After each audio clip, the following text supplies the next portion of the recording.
So Tomme, we have 3 bottles here in front of us. You tell me that they are all sour beers. Absolutely. How do they become sour? So as part of the process of making sour beer, you have 2 choices. And one is, this is the very traditional Belgian way, which is to spontaneously ferment those beers. And that's how they make lambic and gueuze and the beers of the Brussels and the Seine Valley.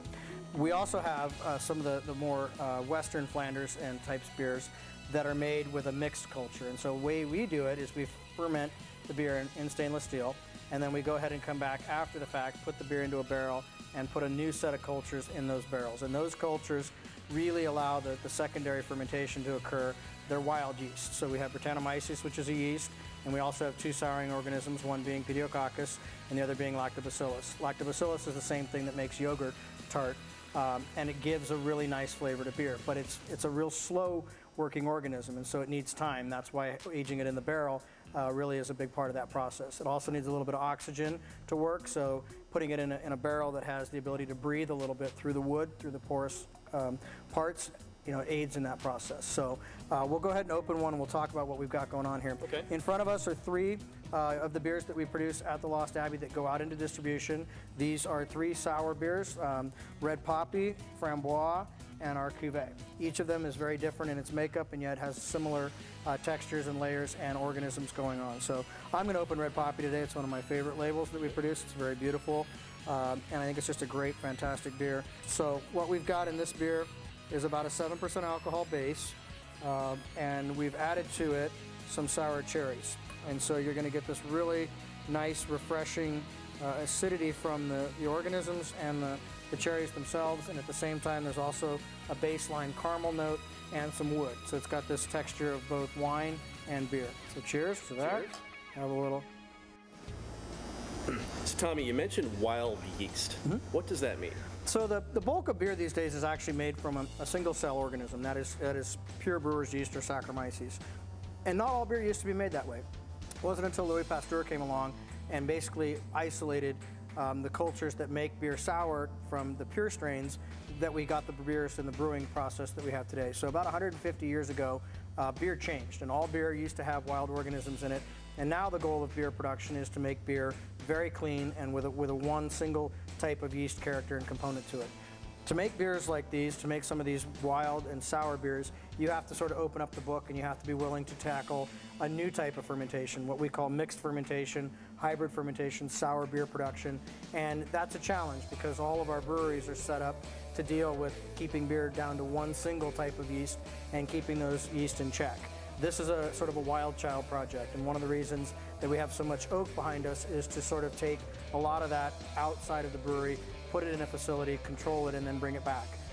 The process of making sour beer for us is to ferment it with a single strain, move it into the barrels, and then what we call inoculator, what we bring into play, all of these new microorganisms and these other wild yeasts and things that make for way more interesting beer. And it can take anywhere from 9 to 18 months to go through the phase where it becomes tart, then sour, and then really developed.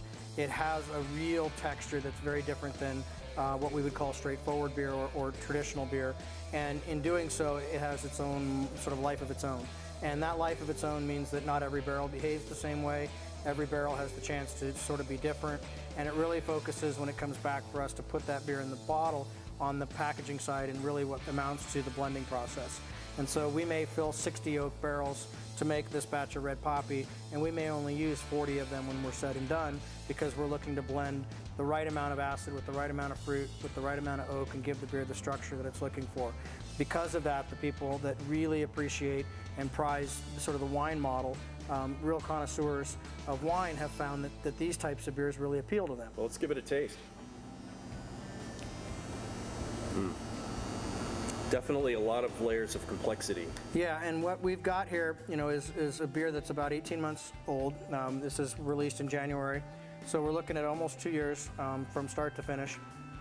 It really has a nice acid flavor that brings out the cherry component, which is the sort of the piece of the beer that we're really looking to drive. This is not an overly oaky beer, although there is an oak base to it.